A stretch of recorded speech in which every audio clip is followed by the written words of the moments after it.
we still have a deficit. We go to a negative fund balance of $121,000 in 2015 and end up with a negative fund balance of $1.6 million in 2017. So this is really interesting to look at. We're starting off today with a $1.6 million fund surplus, if you look in the beginning fund balance, and we end up in 2017 with a negative fund balance of $1.6 million. That's in a scenario where we have no capital expenditures and are a bad fiduciary. If we go back to scenario 3, we start off at 1.6 million plus and end up with $3.2 million negative. Right. Is it okay? Everybody with me? Yeah. Yep. All right, so now we go to a scenario where, you know what? We need to manage for a difficult fiscal situation going forward. We need to try and provide capital expenditures, at least for Crawford Park, and going forward. So what we have is a scenario, and number 2 is what our recommended scenario for going forward. Right. And that involves $1 million in capital expenditures, basically, in our remaining facilities. It also involves an aggressive asset sale plan for the town, where we're going to sell this building. And in our budgeting purposes, are expecting $2 million to come from the sale of this property. We're looking to sell our William Street garage for a minimum of $700,000. And what you see then in this scenario, we start off with a positive fund balance of $1.6 million, and we end up with a positive fund balance of $1.3 million. Why is that? Because of the asset sales, but in addition to that, we divest ourselves of assets that require significant capital expenditures and also significant operating costs. And so we dramatically reduce our capital expenditure rate needs. And then the other thing that's assumed here, I believe, is the privatization of Wrighttown Park. For those of you that missed the Wrighttown Park meeting this evening, we had an absolutely spectacular, and I'm sure you'll confirm this, spectacular presentation from the Wrighttown Capital Committee. Councilwoman Collins is a part of that committee. I don't know if you want to talk a little bit about what you guys did, but it was absolutely spectacular presentation about how we can go about potentially finding a public-private partnership for Wrighttown Park in such a way that capital expenditures get made there and those capital expenditures get taken off the town's rolls, and the operating losses, which we've reduced to under $100,000, but still take them off our account as well. I think that's kind of it in a nutshell. That's the purpose of the committee, and the one thing I would add is that whatever does end up happening, we just want to reassure everybody now that I think that the goal of the committee is to find a public-private partnership that embraces the community's needs over there and make sure we acknowledge the neighborhood and the traffic needs and all that other stuff. So it'll be very exciting to see what kind of things come back from the RFP if the Commission decides to move forward with it. Yeah, exactly. No, there's no doubt the Commission's going to move forward with it. We certainly will do that, and there's no doubt that the Commission will move forward with the opportunity. Everybody will benefit from it. I think from a budgeting purpose will benefit from it, as well as Rice City. I think the community will benefit from it, because right now that building is not able to be used in the condition that it's in, and we don't have the monies for the repairs. So I think it's a win-win for everyone involved. Yeah, and I want to say that the Rye Playland privatization process engineered by County Executive Astorino was pure genius, at least in my view. Pure genius. He put together a proposal that called on the creativity of the private sector. And the group that eventually won the bid, Sustainable Playland, didn't exist a year and a half ago. In fact, it was the brainchild of Doug McKean, who sat on the Wrighttown Park Board, who in his master's thesis came forward with a proposal much like that one, that Sustainable Playland. Doug McKean, just so those of you don't know, did Grand Central. He's the gentleman that put together the project to completely refurbish Grand Central. He teamed up with Dan Biederman. Dan Biederman is the gentleman that privatized Bryant Park. For those that are old enough to remember, Bryant Park was a drug den inhabited by thieves in the pre-Rudy Giuliani days, Dan Biederman privatized that park and has transformed it. Brown Park's one of the most beautiful open spaces in New York City today. They managed to put that team together with a couple of financiers, and they put together a wonderful proposal, and they won it. Now, unfortunately, it seems like it's gotten caught up in politics, but it was pure genius, because basically they ultimately put out a process that generated a bid that was wholly creative and green and supportive of Rod Plain land. And what we're hopeful here is we do the exact same thing. The process has been designed so it's as flexible as possible, as open as possible. If you're home watching, come bid to run Rytown Park. This is your chance to dream and take it over. And ultimately, we think that's hopefully a winning solution. It'll be nice to get this park back on its feet and restore it to its former glory as a functioning building over in that pavilion, and see what comes of it. And so I can't thank Councilwoman Collins for all her help on that as a liaison to that committee, which has done a spectacular job. Now look, see, this is the government of the future. There's no municipal entity in New York State that does a 5-year projection that will not find itself in negative fund balance, effectively bankrupt. There's not one in New York State. Portchester, the village of Portchester, to its credit, just did the same kind of exercise. They're headed to negative fund balance.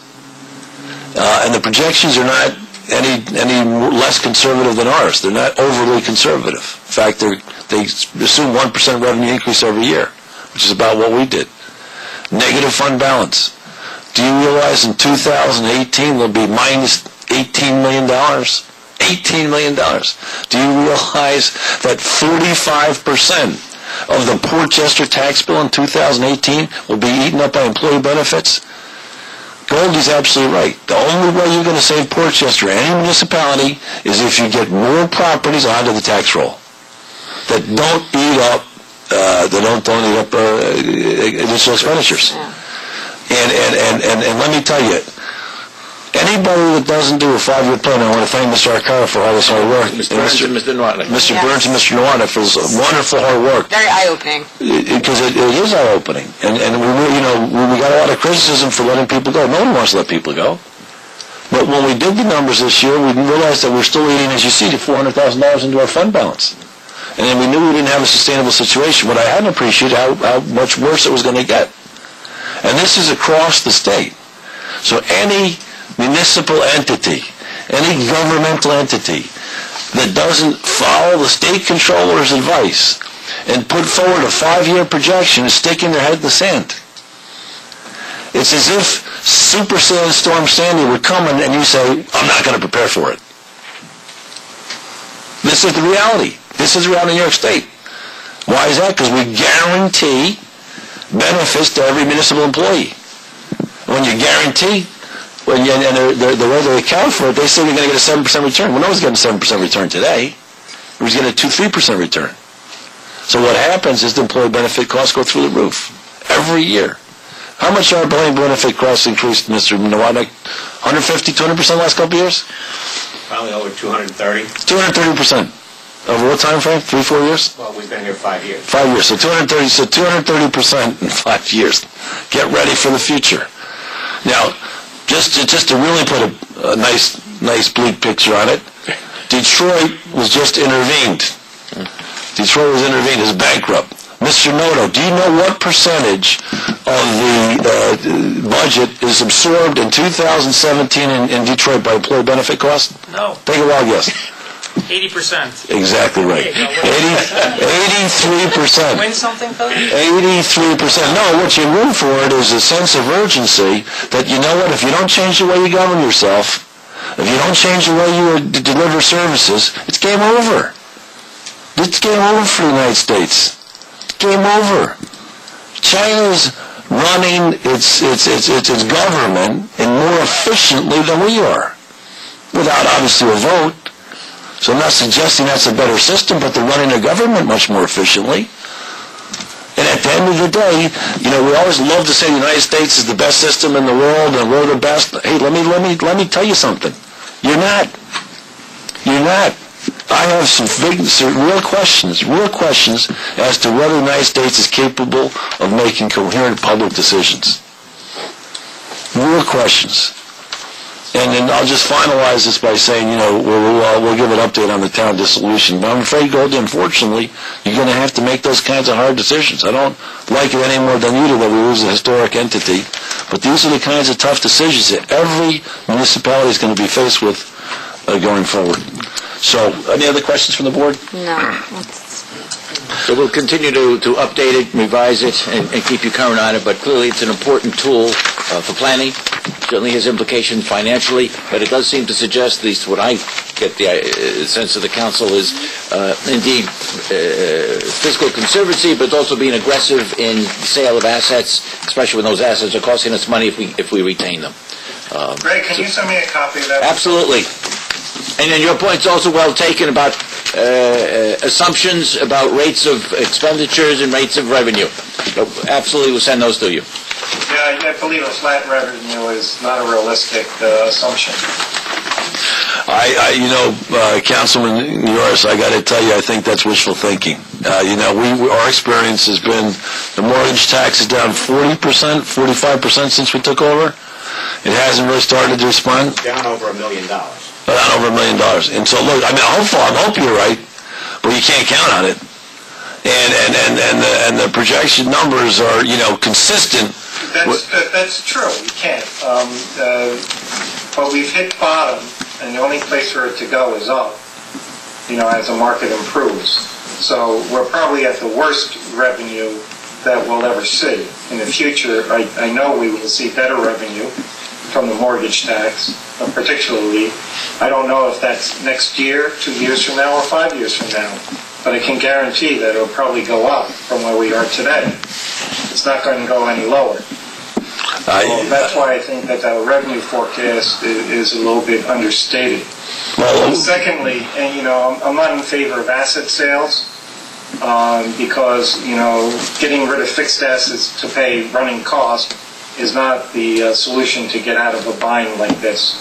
What do you do when you run out of fixed assets to sell to carry your current operating costs? You can't sell anything else. Well, there has to be another longer-term solution. Well, there's. I think we ought to put our heads together to think about that. It's not. I don't know if we'll come up with that, and I intend to debate that at this point in time. But I believe that there are some other alternatives that we should explore rather than selling some assets. Well, pardon me?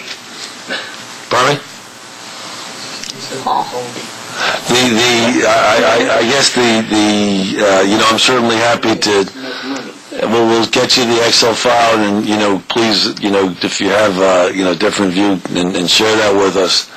The interesting thing about asset sales for the town is, basically with the reduced personnel count, we believe we can. It costs us more or less $100,000 a year to operate the town offices, and we think we can rent town offices for the same price.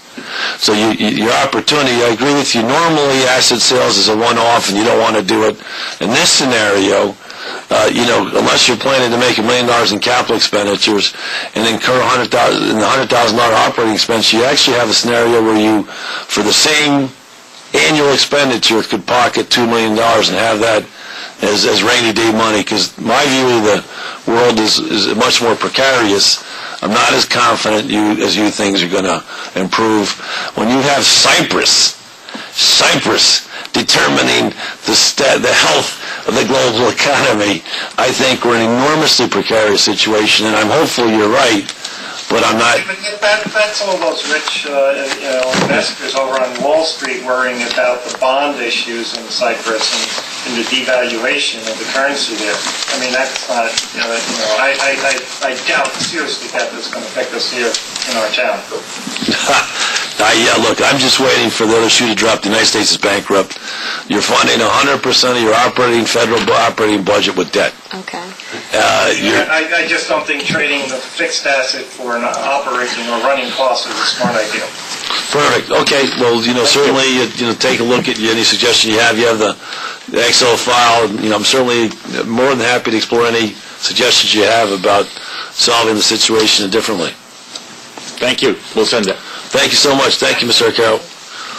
Okay. In that scenario, well, actually, what I did want to do as part of our analysis would be I want to explore, what we could possibly achieve in terms of, if we were to sell the town headquarters, what we could achieve in terms of a price. As you know, we've hired a broker to explore that kind of thing, and what I wanted to do was to authorize him to reach out to potential bidders to see what kind of a price we could get. Mr. Noto, you want to sort of describe the process that we've envisioned? Yes, Supervisor, thank you. And I want to start with this is operating on the assumption that the town is not necessarily being dissolved. I mean, this is basically rooted in the 5-year projections that the supervisor has identified and the cost of operating this building, which we also have identified 2 years ago as having some significant issues in terms of repairs and things that need to get done. You know, we've had some issues downstairs. So the board did retain a real estate firm several months ago to look at all town properties. And giving it springtime, supervisor thought it would be appropriate to essentially test the market and see what kind of potential exists in terms of prices for this building and the parking lot across the street. So what he's asking the board to do is to authorize the realtors to market 10 Pearl Street for a potential sale. However, and I want to emphasize however, the building cannot be sold because until you have an alternative place to relocate your town offices. You do have a constitutional requirement to provide a court and some other things, and this is not surplus property like some of the other properties. So we did put in the resolution, and it's on the marketing brochure, which I think you should have, that any potential bidder must be aware of the fact that it would be conditioned upon a alternative location for town offices. And the town does have the right at any time to withdraw the bid, take it off the market, reject the bids. I mean, you are in complete control of the process. So this is by no means a fait accompli. This is not a done deal.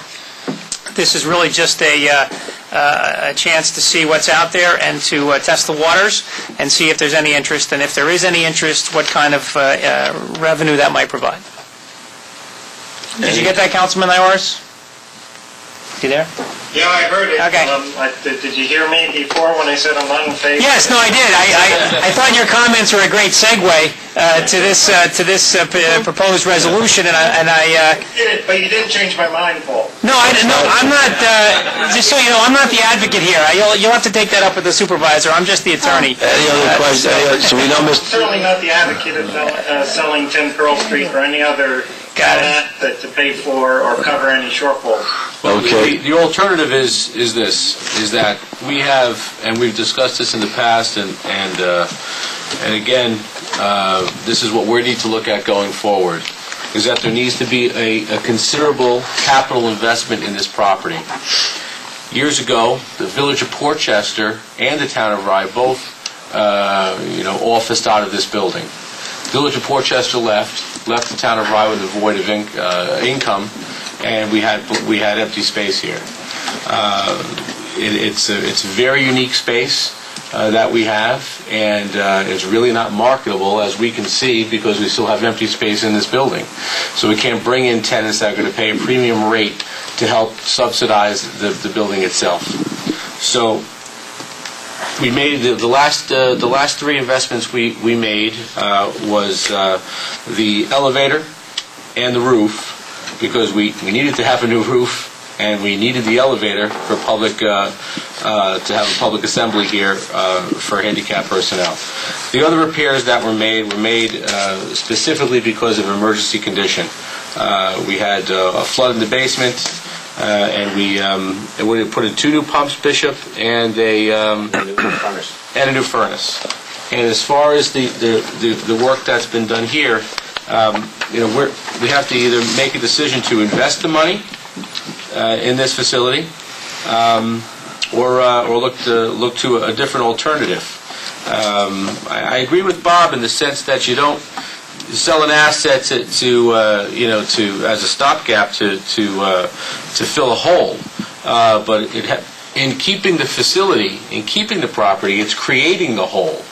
And if we can, and if I remember correctly, the operating budget for the facility is just about $100,000 a year. And if we can identify a place to relocate the operation of the town of Rye for $100,000 a year or less, that is a win, because we're not going to be subject to the capital investment.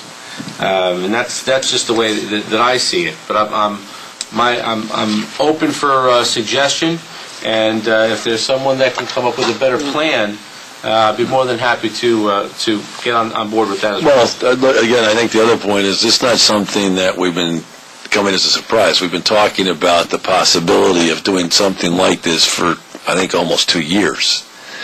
And I think what we finally decided in light of the 5-year projections is test the waters. Right. All we're doing is testing the waters. We're not making a decision to sell the building. I think Town Attorney Noto was enormously clear on that. What we're doing is to say, go out there and see what price. If people are only prepared to pay $1 million for it, forget it. There's no way this is going to get sold. But if people are prepared to pay our price of $2 million, I think we need to give that serious consideration.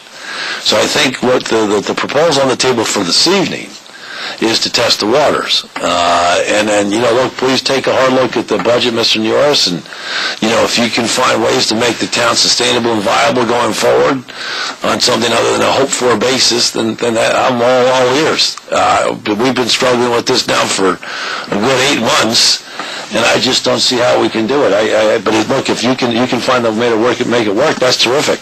I think that the town, again, I think that the town hall is a different kind of asset, in the sense that it's an old asset, it's a costly asset, it costs a lot to operate, and as Deputy Supervisor Villanova says, it costs a lot of, you're going to have to spend a lot of money to keep it going in any kind of way that's feasible. And I also think the other thing that now is there's a real opportunity that you have some real buyers for it. This section of town has become an attractive location. And I think, if we can strike while the iron's hot and get some bidders going at a reasonable price, it's certainly worth consideration. And, we'll have ample time to do that. I see no reason why we can't see what sort of reaction we get and then revisit the idea. Somebody might not have any interest in it. It'll help us make this decision much more easily. Exactly. So I see no reason why we can't cast the net out there and see what happens. Councilwoman Mendocino, did you have any thoughts? No, we had discussed this on many occasions. Right. Yeah. Okay, can I get a motion to bring this to a vote? So moved. Second? You're moving to adopt the resolution? Adopt the resolution, sorry, yeah. We're moving to adopt the resolution to authorize our broker to put the building out for bid to see what interest we get with no obligation to sell it. So we're testing the waters. We call it the testing the waters resolution. And so moved. Do we get a second? Second. Okay, and just call roll call, please. Clowen? Aye. Mendocino? Aye. Nyors? If I abstain, I can't vote. Oh, that's right. That's right. He can't vote. I Okay. would vote no anyway. Okay, thank you. Villanova? Yes. Corbin? Yes. All right. Okay. Perfect. Okay, let me see. I think that's it for what we had. Let's move right along. Finance. Anything from you, Mr. Byrnes? The monthly tax receivable report I provided through February includes payments through March 15th. Speaking with Town Attorney Noto, there's another 5 or 6 properties that are going to be paying this week. So by March 31st, there may be about 6 or 7 properties that the town will take possession. Paul can talk about what the actual timing is of that. Paul. Do I go ahead? Sure. But I'm not going to speak on town attorney. This is it. What Dave said is partially accurate. We do anticipate with bated breath a huge payment tomorrow. I'm going to camp out at Nick's office, I think, just waiting for the checks to arrive. We have one particular individual or family that has about 6 properties here that are delinquent, so I'm told by their attorney that the payment will be made tomorrow. It appears to me that we will, in fact, at the end of this process, take title to three parcels. That would be Oriole Place, 38 Washington Mews, and one of the K&M properties, which is a park that in Rye Brook on Bowman Avenue. So the others are paying, and I expect those payments to be wrapped up by the end of the month. So I think we at the end of the process we'll probably have three parcels. So which ones are the ones we're going to have? Oriole Place, which is not a buildable lot. Apparently that taxpayer doesn't care, doesn't want it. The 38 Washington Mews, never heard from these people. I don't... The guy is not like our last guy. We No. And then on Bowman Avenue, 141.26-1 is it's a vacant parcel in Rye Brook. Behind the mobile? Yeah, and he doesn't want it. So Oriole Place and Bowman, nobody wants them. Well, the Bowman property was part of I think it was a housing project that got approved. I think this part of it was to be a park that they were going to give to Rye Brook, and now he doesn't care now because he's got his approvals from Rye Brook, and he said we can take it and we can give it to Rye Brook, which I don't think we're going to do because we're going to sell it or put it up for bid. It's a buildable lot. I think it is a buildable lot. I don't know what the flooding issue is over there though, so I don't know the parcel well, but. We're going to end up with it because he basically paid the other. He had two lots. They paid on one and not the other. He said, I don't care about the other one. So... you got this valued at $574,000. Is that the one that's not getting paid? I think that is, yeah. That's the parcel. So anyway, it would appear we're going to end up with three. I expect the others to pay, and that's it. So I'm glad the process is finally coming to an end. This has been the hardest one of all. Yep. Hope next year's better, but who knows? How many properties do we have for next year? I don't know. Is it not in here? I don't think we'll know until June or July. Okay. There's 61 that are in that category, but, Right. I think we started with 34 this year, right? I think it was 30, 32, yeah.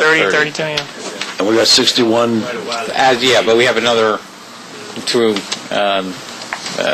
another 4 or 5 months for payment. Beautiful. All right. Anything else, Mr. Byrnes? Nope. Thank you so much. Mr. Noto, you're finished too? I'm done. That's it, sir. Actually, hold on. Sorry, I apologize. I talked to Assemblyman Otis and Mr. Markowitz. He's talking about setting up a time to go to Albany. And I didn't know why we'd have to go all the way to Albany. Well, you talked to him, but I don't care. He thought it made sense for us to go and talk to the people involved. What do you call it? I'm not saying we can't. We will. If you want to talk to him, talk to Assemblyman Otis, that would be I'm happy. Do you were supposed to send... Email with 5 different dates. Okay. Did you send it, Mr. Noto? I didn't get that email. I'm going to talk to Mr. Otis and see if we can meet down here with Senator Latimer as well. Yeah, but he doesn't want. He wants you to meet with the advisors. What do you call them? The Assembly Committee people. Yes. That destroyed us last time. That's the way he wants you to meet him. That's why he wants you to meet him. Exactly. Because he wants me to lose my temper and start screaming at people? That's what I'm waiting for. Is that the I've been waiting for that. I said, okay. Tickets to that? I'm going to videotape that one. And start banging the table? And Yes. Why New York is falling apart? Why the state's a mess? It's, do I need to give these people that speech? Thank you. You Can I do. on the phone? Okay. In fact, actually, just along those lines, pardon me, Mr. Megan, one second, on the town dissolution study, I think we should talk about, Mr. Noto, if you could coordinate, Mr. Otis, might as well talk about the town dissolution study while we're up there. Where we are on that is the steering committee has asked that Assemblyman Otis and State Senator Latimer try and help us evaluate the proposed solution for Rhinebeck. The proposed solution for Rhinebeck is Rhinebeck effectively become a paper town. And I can go into more detail, but I know people are tired. So to find the solution for Rhinebeck. So can we, Mr. Noto, could you coordinate? Yeah, I'll get Mitch's email for his dates, and I'll reach out to I'll send an email to Mr. Otis and copy you on it. Okay. And Mitch on it, and let's try and kill two birds with one stone. So if we can do some consultations on the Rhinebeck paper town as well. And by the way, it's taken on a more urgent need, because I was at Governor Cuomo's presentation of the 2013 budget and managed to meet with Governor Cuomo after his presentation, shook hands with him, and he's given us the name of somebody. He loves the idea, and he's given the name of somebody to work this through. So I think there's a decent chance we can get Governor Cuomo's support for this and really make it happen. So if you could just follow up, Yeah, we'll get some notice about setting up a meeting. Thank you so much. In fact, would you just call Governor Cuomo? Yeah, you go right that'll over be my next call after the meeting. If Otis doesn't give you a yes, then go right to Cuomo. Okay. All right, now joking. We're all going to drive together because I don't know, like 3 or 4 hours in the car with you, Mitch. I don't know if I can. I'll be like Assemblyman Katz, you know. It's in the paper, so. Not taking a free shot. Okay. Mr. Mecca. Mr. Mecca. Good evening, Honorable Supervisor Carver, members of the Town Council. Last month when I was here, I mentioned that we had sent out over 600 notices, and those have returned about $800,000 in taxes. These are all 2012 taxes that were not paid. There's still some out there, so we ask the people, please, do your best to get those cleaned up, because here we go, in 2 weeks we have a 13 tax being. We've had hundreds of calls for the amount, but the assessor has not officially turned the assessment roll over to me, so I can't even create the percentages. Okay. So the first week in April that will go out, and hopefully the county level is a little bit less, and the town, of course, is less, so maybe the bills will be a little less. So, and we will proceed. That'll be our new bill, so if everybody can clean up, I think as far as Mr. Noto says, I think we came along pretty good with this time. We had some big money outstanding there, and this is all town money because these have all been guaranteed, so this is all cash coming into the town account, so wonderful. It's worked pretty good. Okay? Excellent. How did election day go today? I don't know. Okay. Nothing go smoothly in terms of running? As far as I know, because that's Mr. Janusz Richards. Oh, so you know how they do. Okay, all right. Thank you so much, Mr. Mecca. Okay, Superintendent of Highways, you wanted just a quick, we're running out of time. The election's over. Polls are closed. The party's starting. Has everybody looked at the report? Yeah, yep. Any questions for our Superintendent of Highways? I think you do. I just want to give me an update, please, on what's happening physically at Jefferson Avenue. Well, they ran into some trouble there when they were putting in the cofferdams because there was a sanitary sewer line that was not on the plans, and they completely severed it. They went right through it, cut it in half, and there was a major problem for about a day, and they have a bypass pump now in operation, and the engineers and the contractor are currently setting up a way to build a permanent replacement to replace the damage, and it was a small pipe of 21 inches in diameter. Yeah. So it was a very large pipe that was damaged, but they have it under control at this point. There's no leakage or seepage into the water, right. And they are proceeding on the work to remove the center pier. And once they finish that, they're going to work on building the cofferdam so they can build the bridge abutments. Good. So the slowdown was based on hitting that pipe. It took a couple of days to get everything back into order, but construction is continuing, and they've done very well with the bypass system. They have emergency pumps and everything there, so there won't be any problem. How many packets were given out for the work on the South Barry Avenue Bridge? At this point, there was 8 given out, and I got another call yesterday, someone else looking for a packet, and I directed them to Adam and Kirby, and we are expecting the bids in next week. Good. And hopefully once that comes in, we'll be able to evaluate them and get that project started sometime in April. And that's not a long-term project. The only problem is that it's affected by the tides. It's a tidal, right. So that slows it down a little bit. But the pre-bid meeting, there was a half a dozen people on site to go over it and ask questions. So it looks like we're going to get a whole bunch of bids on it. Perfect. Thank you. Thanks so much. Thanks, John. Okay, thank you. Town Clerk Vespia? I just want to Yep. remind everyone, the public, that the county shredder will be here Saturday from, what time is it? From 10 to 1 p.m., Saturday, March 30th, not this Right, weekend. next Saturday. It's a county shredder. It's a large mobile shredder that any resident can bring documents, Oh, perfect. and it'll be at the 10 to 1? across the street. No, they changed it this time. It's 10 to 1. 10 to 1. Thank you so much. In fact, I want to thank Town Clerk Vespia for helping advance the image of the town of Rye. I saw her this morning taking donuts to the poll watchers. I got to say thank you so much for doing that. I know you've developed a relationship over the years. You and Mr. Mecca continue to generate positive public relations for the town of Rye. I can't thank you both of you enough. It was nice to see you this morning. Yeah, nice to see you, Gary. Yeah, Carrie, yeah. Any other? No, perfect. Thank you. Councilwoman Collins? No comment. Councilman Mendocino? No. Deputy Councilman Yoris? No comment. Deputy Supervisor Villanova? I just want to touch base on the Crawford Park report.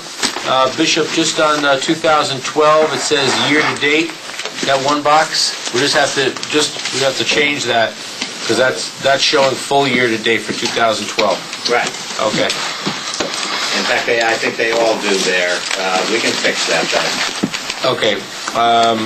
That's that, and I have no comments. I'll reserve my comments to next month. Okay, I have one comment, and it's on the election of Portchester.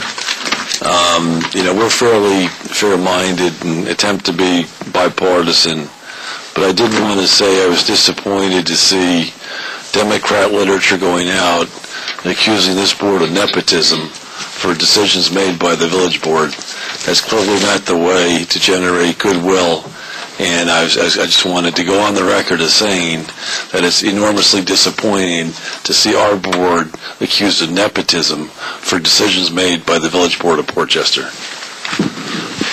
With that, can I get a motion to bring the meeting to a close? So moved. Second? Second. All in favor? Aye. All right, thank you.